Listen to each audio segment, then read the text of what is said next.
Assalamualaikum warahmatullahi wabarakatuh. Good morning, how are you today? Semoga kalian baik-baik saja ya. Nah, pada kesempatan kali ini kita bertemu lagi dengan saya Siva Inovitasari dari jurusan Tadris Ilmu Pengetahuan Sosial IAIN Tulungagung dengan NIM 12209183018. Nah, pada pertemuan kali ini saya akan membahas tentang dinamika kependudukan Indonesia.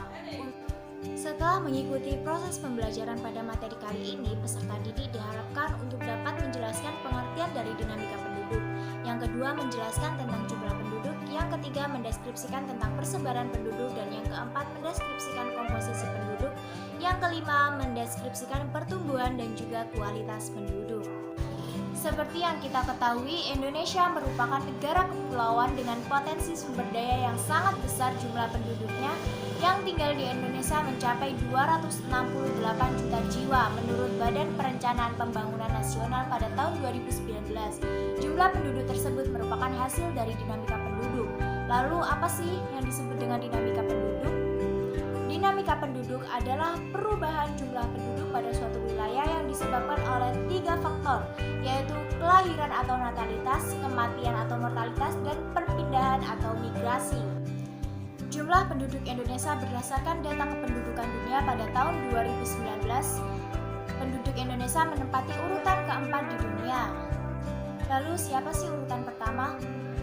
Yang menempati urutan pertama yaitu Cina dengan jumlah penduduk 1.404 juta jiwa, urutan kedua India dengan 1.361 jiwa, urutan ketiga Amerika Serikat dengan 333 jiwa, dan urutan keempat Indonesia dengan jumlah penduduk 268 juta jiwa.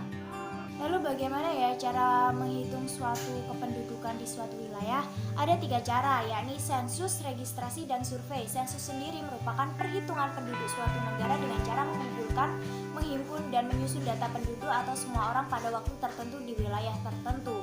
Nah, registrasi sendiri merupakan kumpulan keterangan mengenai kelahiran, kematian, dan segala kejadian penting pada manusia lainnya seperti perkawinan, perceraian, pengangkatan anak, dan juga perpindahan penduduk. Sementara survei adalah dengan cara mengambil sampel dari daerah wilayah yang menjadi sampel yang mewakili seluruh wilayah negara. Persebaran penduduk atau distribusi penduduk merupakan bentuk penyebaran penduduk di suatu wilayah atau negara, apakah penduduk tersebut tersebar merata ataupun tidak. Persebaran penduduk juga dapat dikenali dari kepadatan penduduk, di mana kepadatan penduduk merupakan indikator adanya perbedaan sumber daya yang dimiliki oleh suatu wilayah. Nah, jelaskan apa yang dimaksud dengan persebaran penduduk. Perhatikan peta kepadatan penduduk di Indonesia pada layar HP kalian ya. Dapat terlihat pada bagian bawah sebelah kiri menunjukkan warna hijau tua yang artinya kepadatan penduduknya kurang dari 10 jiwa per kilometer persegi. Sebaliknya jika berwarna merah berarti lebih dari 1.299 jiwa per kilometer persegi, dan warna-warna lainnya sudah terlihat bahwa wilayah mana yang paling sedikit dan paling banyak jumlah penduduknya. Maka dari itu dapat kita simpulkan bahwa persebaran penduduk di Indonesia ini belum merata. Berdasarkan peta kepadatan penduduk sebelumnya, bahwa beberapa daerah di Indonesia ini penduduknya masih sangat sedikit atau masih kekurangan jumlah penduduk atau yang biasa disebut dengan underpopulation. Contohnya seperti Papua, di mana kepadatan penduduknya rata-rata hanya 4 jiwa per kilometer persegi.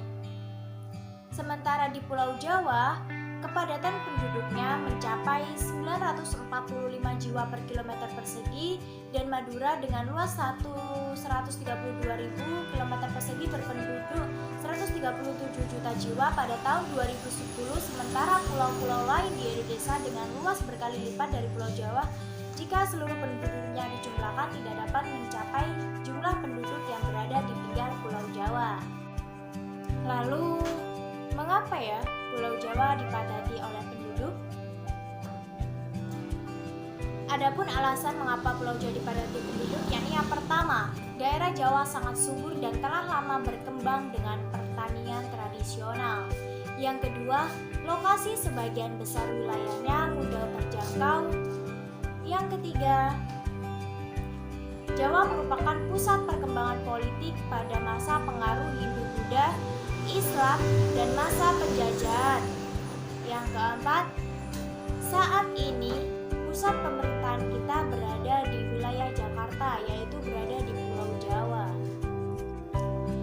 Kondisi persebaran penduduk yang tidak merata merupakan sebuah permasalahan tersendiri bagi pelaksana pembangunan. Oleh karena itu, perlu dilakukan upaya pemerataan penduduk yang seimbang sehingga seluruh potensi bangsa Indonesia ini dapat dikembangkan secara optimal. Salah satu cara untuk meratakan jumlah penduduk di Indonesia adalah dengan melalui perpindahan penduduk dari daerah yang padat ke daerah yang jarang penduduknya atau yang sering kita sebut dengan transmigrasi. Perpindahan penduduk tersebut tentu dapat dilakukan keinginan sendiri maupun yang diprogramkan oleh pemerintah. Komposisi penduduk adalah pengelompokan penduduk berdasarkan usia atau umur, jenis kelamin, mata pencaharian, agama, bahasa, pendidikan, tempat tinggal, jenis pekerjaan, dan lain-lain. Komposisi penduduk ini sangat diperlukan dalam suatu negara karena dapat dijadikan dasar pengambilan keputusan ataupun penentuan kebijaksanaan dalam pelaksanaan pembangunan. Sebelum pembahasan komposisi penduduk berdasarkan usia, mari jawab terlebih dahulu ya pertanyaan di bawah ini.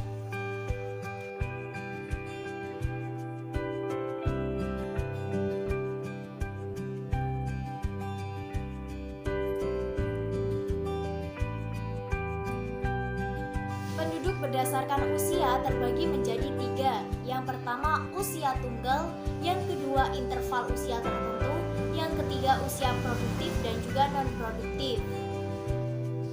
Untuk kali ini kita bahas satu-satu ya.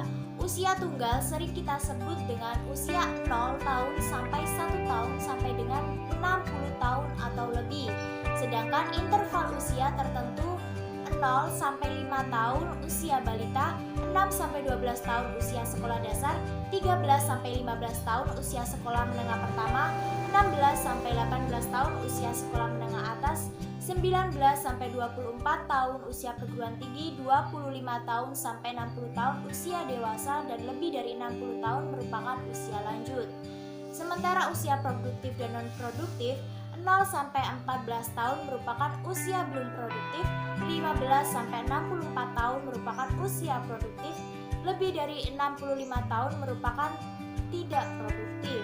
Nah, dari sini sudah jelaskan bagaimana komposisi penduduk berdasarkan usia.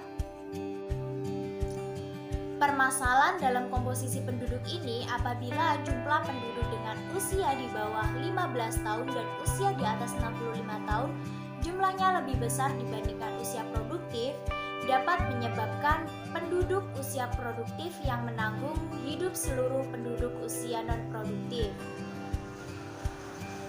Sebaliknya, jika semakin kecil angka ketergantungan, maka akan semakin kecil juga beban dalam menopang kehidupan penduduk usia non-produktif.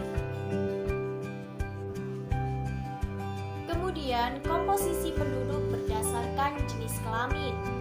Komposisi penduduk berdasarkan jenis kelamin ini juga penting untuk diketahui agar dapat digunakan untuk menghitung angka perbandingan jenis kelamin atau sex ratio, dan perbandingan ini dapat digunakan untuk memperkirakan bentuk pemberdayaan penduduk sebagai sumber daya manusia yang sesuai dengan karakteristiknya.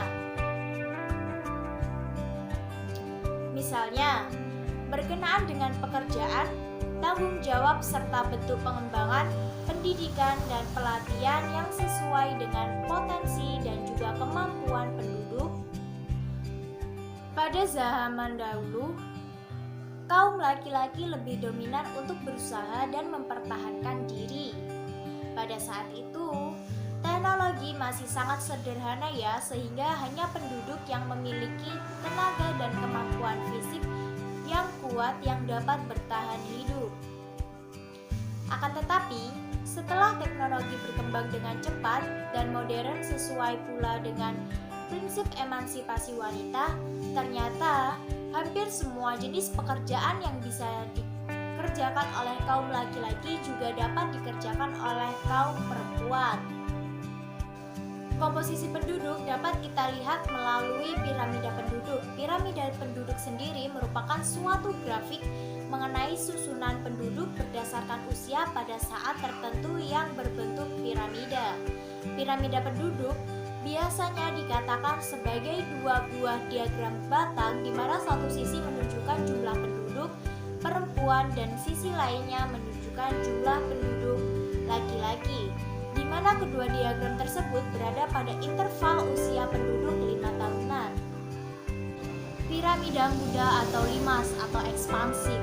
Gambar piramida penduduk muda ini berbentuk kerucut dengan alas yang lebar dan puncak yang meruncing. Piramida penduduk muda ini menggambarkan pertumbuhan penduduk yang pesat. Selain itu, pada piramida penduduk muda, jumlah penduduk usia merupakan jumlah yang paling dominan. Contoh negara yang memiliki piramida penduduk muda adalah Indonesia dan juga Cina. Kedua, piramida dewasa atau stasioner atau granat. Piramida ini menggambarkan negara atau daerah dengan pertumbuhan penduduk yang sangat stabil. Dalam piramida penduduk dewasa ini, angka kelahiran dan angka kematian cenderung seimbang. Oleh karena itu, jenis piramida penduduk dewasa sangat sering ditemukan di negara maju seperti Amerika dan juga Inggris. Yang ketiga, piramida tua atau nisan atau konstruktif. Piramida penduduk tua ini menggambarkan kondisi daerah atau negara yang angka pertumbuhan penduduknya cenderung mengalami penurunan, dan gambar piramida penduduk tua ini berbentuk batu nisan. Contohnya negara Jerman, Belgia, dan juga Swedia. Kemudian, apa ya pertumbuhan dan juga kualitas penduduk? Pertumbuhan penduduk adalah keseimbangan dinamis antara kekuatan yang menambah dan kekuatan yang mengurangi jumlah penduduk. Faktor yang mempengaruhi pertumbuhan penduduk yaitu kelahiran, kematian, dan juga migrasi. Kelahiran dan kematian disebut faktor alami, sedangkan migrasi disebut faktor non-alami. Kelahiran bersifat menambah, sedangkan kematian bersifat mengurangi. Jumlah penduduk migrasi yang bersifat menambah disebut migrasi masuk atau migrasi, sedangkan migrasi yang bersifat mengurangi jumlah penduduk disebut migrasi keluar atau emigrasi. Tingkat pertumbuhan di negara kita termasuk sedang. Pada periode 2010 sampai 2014, angka pertumbuhannya mencapai 1,40% per tahun. Untuk menurunkan tingkat pertumbuhan yang tinggi ini, pemerintah Indonesia melaksanakan program keluarga berencana. Dengan adanya program tersebut, penduduk Indonesia telah mengalami penurunan dari yang awalnya 2,31% pada periode 1971 sampai 1980 menjadi 1,49% pada periode 1990 sampai tahun 2000. Adapun struktur penduduk Indonesia lebih banyak pada penduduk usia muda. Hal ini disebabkan oleh akibat dari masih tingginya tingkat kelahiran serta persentase penduduk 0 sampai 14 tahun pada tahun 1980 mencapai 40,3% dan pada tahun 1985 sedikit turun menjadi 39%, dan penduduk usia muda ini pada tahun 2000 diperkirakan turun menjadi 37,7% dan 34% penduduk Indonesia sangat banyak sehingga menempati nomor 4 dunia setelah Cina, India, dan juga Amerika Serikat. Berikut ini akibat pertumbuhan penduduk yang sangat cepat. Pertama, tingginya angka pengangguran. Yang kedua, persebaran penduduk yang tidak merata. Yang ketiga, komposisi penduduk kurang menguntungkan karena banyaknya penduduk usia muda yang belum produktif sehingga beban ketergantungan yang tinggi. Yang keempat, arus urbanisasi tinggi disebabkan karena daerah kota lebih banyak menyediakan lapangan kerja dibandingkan di daerah perdesaan. Yang kelima, menurunnya kualitas dan juga tingkat kesejahteraan penduduk. Lalu bagaimana ya dengan kualitas penduduk di Indonesia? Masalah kependudukan Indonesia dalam hal kualitas merupakan kemampuan sumber daya manusianya. Dikarenakan masalah kualitas penduduk Indonesia antara lain yang pertama, rendahnya tingkat pendidikan, yang kedua rendahnya tingkat kesejahteraan yang kemudian dapat berpengaruh pada pendapatan per kapita masyarakat tersebut, yang ketiga rendahnya pendapatan per kapita sehingga dapat menyebabkan orang tua tidak mampu menyekolahkan anaknya sehingga banyak anak yang putus sekolah atau berhenti sekolah sebelum tamat. Adapun upaya pemerintah Indonesia dalam meningkatkan mutu pendidikan melalui berbagai program, pertama beasiswa, yang kedua bantuan operasional sekolah atau BOS. Selain itu, tingkat kesehatan juga merupakan salah satu penentu dari kualitas penduduk. Tingkat kesehatan penduduk merupakan salah satu faktor yang menunjang keberhasilan pembangunan. Tingkat kesehatan suatu negara dapat dilihat dari besarnya angka kematian dan usia harapan hidup penduduknya. Hal ini terlihat dari tingginya angka kematian bayi dan angka harapan hidup yang lebih rendah dibandingkan dengan negara-negara maju. Pencaharian merupakan salah satu dari beberapa tolak ukur untuk kualitas suatu penduduk di suatu wilayah.